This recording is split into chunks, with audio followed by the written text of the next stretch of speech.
আমরা যে ঘটনাটা শুনলাম, যে ঘটনাটা আপনার ছাত্রের মাধ্যমে আমরা শুনলাম, ঘটনাটা কি আসলে সঠিক? সম্পূর্ণ মিথ্যা। কিন্তু আপনি তাহলে বলতে চান যে এটা সত্য না? তাই এই যে আপনি ষড়যন্ত্র করার কারণটা কি? আপনার বিরুদ্ধে কেন ষড়যন্ত্র?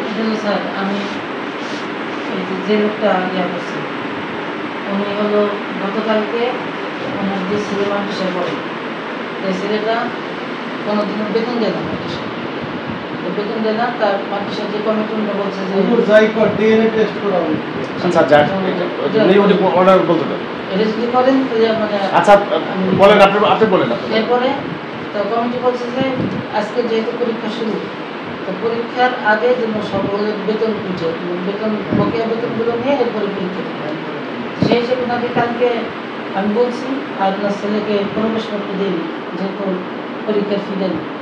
তা কালকে এসে বলতেছে যে আমার বাচ্চাকে পরীক্ষার ফি দেন, অ্যাডমিট কার্ড দেন।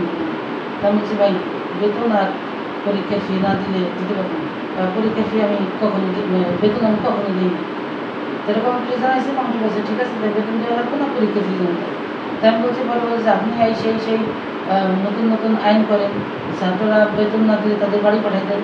আমি কইলে তো প্রতিষ্ঠানের নিয়ম নেই, 10 তারিখের মধ্যে বেতন দিতে হবে। 10 তারিখের মধ্যে যদি বেতন না দেন বা কোনো গার্জিয়ান যদি এসে যার না বলে যে আমার এই সমস্যার কারণে দিতে পারছেন, তখন তো আমরা ছাত্রদের পাঠাবো।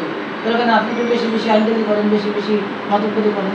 আমাকে ভাই যদি পরীক্ষার ফি দেন তাহলে অ্যাডমিট কার্ড দিব, তাছাড়া আর দিব না। পরে কত করে বলে চিনি করে পরে বসে জান দিবেন রাখতে গতকালকে, কিন্তু আজকে 12টার দিকে ওই ছেলেকে আপনার বাসায় গেছে। আজকে 12টার দিকে বাসায় নিন, আজকে 12টার দিকে আমি পিএস আর দুটো ছাত্রীদের দিয়ে পিএস মরিচ আর ডাল ওই সাপিয়া শরীর থেকে কিনাইয়া নিতেছি। নেওয়ার পরে তা এই এই যে লোকটার সঙ্গে কালকে ইয়ে হয়েছে, উনি বলতেছে যে কিনেন। আমি কিছু বাজার নেই, বাজার পয়সা নাই বাসায়। পরে কয়ে যে তাই শুধু শুধু আপনি কষ্ট করবেন যে পিএস মরিচ ছেলের কথা বলতেছে, ওর কাছে পাঠাই দেন, ও বাসা থেকে খাইতে আনবেন। এই যে এই বাচ্চা বাবা আজিজুল। তারপরে যেই ছাত্ররা ওই যে পিএস মরিচ কিনে নিছে, তো ওরা নিয়ে আসি, ও বাসায় নিয়ে খাইতে যখন আমার কাছে দিছে, তখন আর একটা বাচ্চাদের সাথে করে আসছে। তো দুটো বাচ্চার সাথে করে আইনে সেই দরজার এই পাশে থাকতে দরজা টোকা দিছে, আমি দরজা করছি, ওই দুটো বাচ্চাই দরজার বাহিরে দাঁড়াই আমার কাছে ব্যাগ দিছে, আমি ওখান থেকে ব্যাগ দিচ্ছি।